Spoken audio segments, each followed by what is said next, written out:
Hello and what's up everyone good morning है। आजको good morning चाहिँ फ्लेन्डर्स स्ट्रिटबाट हुँदैछ है। चाहिँ फ्लेन्डर्स रेलवे स्टेसन। अनि म चाहिँ म्याक बनाउन आएको थिएँ। अनि म्याक चाहिँ हिजो भिज्यो पुरै लथ्रङ्गै भयो, चल्दैन होइन। स्क्रिनभरि पानी गएछ कि स्क्रिनै चलेको थिएन। अनि मैले चाहिँ बनाउन दिएँ। अनि त्यो चेक गरिदिन्छ अरे सुरुमा चाहिँ। अनि चेक गरेर कति यता एस्टिमेट कति कस्ट लाग्छ भन्छ अरे। अनि त्यही अनुसारले चाहिँ बनाइदिन्छ अरे। त्यही भएर चाहिँ त्यहाँ एप्पलको स्टोरमा छोडेर आएको छु। अब यहाँबाट चाहिँ म घर जान्छु। घर गएर 2-3 दिनमा आउँछ भनेको छ रिजल्ट, त्यो रिपोर्ट चाहिँ। अनि त्यसपछि चाहिँ कति खर्च पनि थाहा हुन्छ। अहिले पनि त्यो चेक गर्न दिएको पनि $130 लाग्दो रहेछ। $130 चुना लागिहाल्यो है अलरेडी। अब कति चुना लगाउँछ थाहा छैन। आज हिजोबाट चाहिँ हिजो दिउँसोबाट चाहिँ पढाउनु सुरु भइरहेको छ है मेरो चाहिँ। लगाएर स्टिल भिडियो त बनाउनु पऱ्यो होइन, मुड अफ भयो नि, के गर्ने। अनि हजुरहरू चाहिँ एकदम लक्की हुनुहुँदो रहेछ। म चाहिँ पुरानो ट्रेन चढ्न पाइरहेको छु आज है।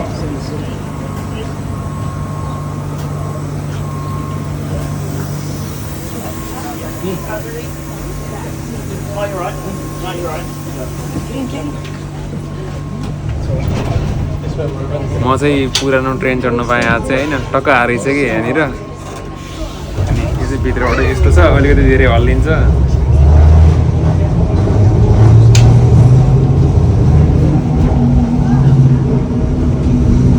यो ट्रेन चाहिँ अलिकति धेरै नै हल्लिन्छ कि, ग्यान्द्राङ गर्छ। अनि भित्रबाट चाहिँ पुरै काठको फर्निच जस्तो छ यस्तो भित्रबाट चाहिँ। अनि बाहिरबाट चाहिँ म झरेपछि देखाउँछु कस्तो छ भनेर।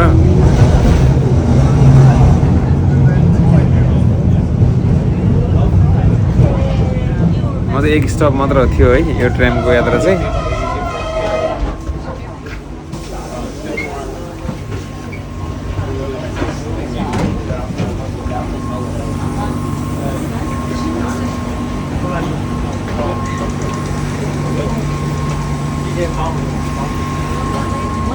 ट्रेन यस्तो छ बाहिरबाट चाहिँ।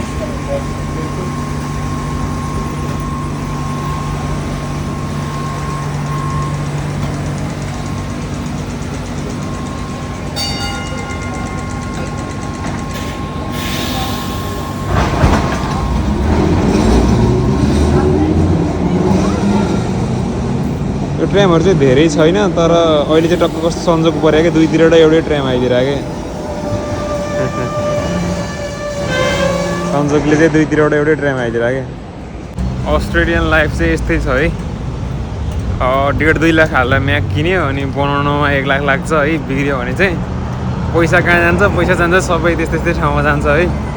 अनि अब रेन्ट दिन परिहाल्यो, 1 लाख जस्तो रेन्ट लाग्छ है। ठाउँमा बस्नेहरूको लाग्छ 500-600 लाग्छ। अब सिटीमा बस्नेहरू रेन्ट पनि महँगो हुन्छ होइन। अनि त्यही अनुसारले अब आफ्नो एक्सपेन्सेसहरू भयो। अब कलेज अब स्टुडेन्ट भइसकेपछि कलेजलाई नि पैसा दिन परिहाल्यो, कलेज फीहरू यताउता।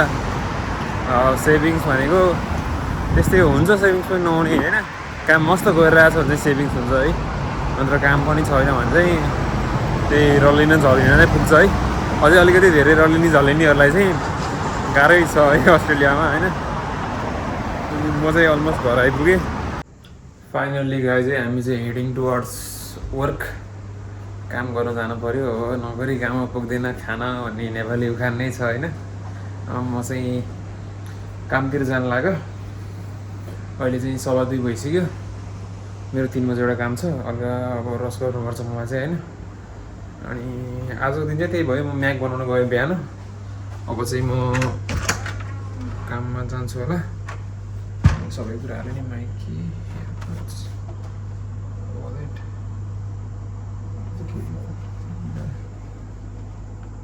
मेरो कोठाको लाइटहरू सबै बन्द गरेर निस्किन्छु म चाहिँ होइन। मेरो room guys, by good night. ल म चाहिँ बाहिर गएर भिडियो बनाउँछु। म चाहिँ घरबाट निस्केँ, अब चाहिँ कामतिर लागेँ। आधी घन्टाको काममा पुग्छु म चाहिँ यहाँबाट। अनि आज चाहिँ हिजो र अस्ति 2 दिन चाहिँ खतरा पानी परिरहेको थियो। आज चाहिँ पुरै मौसमले अर्कै रूप लिइसक्यो है। गर्मी छ। तर शीतलो छ। त्यो हावा चाहिँ चिसै हुन्छ कि प्रायः जसो। हावा चाहिँ 26-27 डिग्री छ म्याक्स टेम्परेचर। अनि यहाँ चाहिँ एकदम घाम दामी। घाममा बस्न चाहिँ हुँदैन यहाँनिर, तर घाम चाहिँ आज चाहिँ पुरा लागिरहेछ है। अब बिचतिर जाने यस्तो वेदर छ आज चाहिँ होइन। अनि म चाहिँ अब भोलि छुट्टी छ। भोलिको लागि चाहिँ केही स्पेसल प्लान बनाउँछु म चाहिँ होइन। मेरो युट्युबको लागि भए पनि म स्पेसल प्लान बनाउँछु। आजको लागि नो प्लान्स, किनकि काम छ नि त आज। अनि लेट्स गो गाइज। यहाँनिर जुन काम भइरहेको थियो त्यो काम चाहिँ सकिन लाग्छ अलमोस्ट। जे होस् ठुलै काम रहेछ होइन, त्यही भएर हल्का टाइम लाग्यो होला। जे होस् सकिन लाग्छ अब चाहिँ। यतिले गर्दाखेरि नि हल्का 2देखि 4 मिनट ढिलो भइरहेछ होइन काममा जानु मलाई चाहिँ होइन। यसरी घुमेर आउनुपर्छ नि त्यताबाट, त्यस्तो खासै एफेक्ट त गरेको छैन त्यही हो। अनि उताबाट आउने ट्रामहरूमा आउनु पाउँदिनँ म, मेलबोर्न सेन्टर भएरै आउनुपर्छ जहिले नि। फ्रेन्ड अफै जान मिल्दैन यसले गर्दाखेरि चाहिँ होइन। म चाहिँ यहाँ अहिले मेलबोर्न सेन्टर, अनि त्यहाँबाट ट्रेन लिएर नर्थ मेलबोर्न गएर त्यहाँबाट चाहिँ काम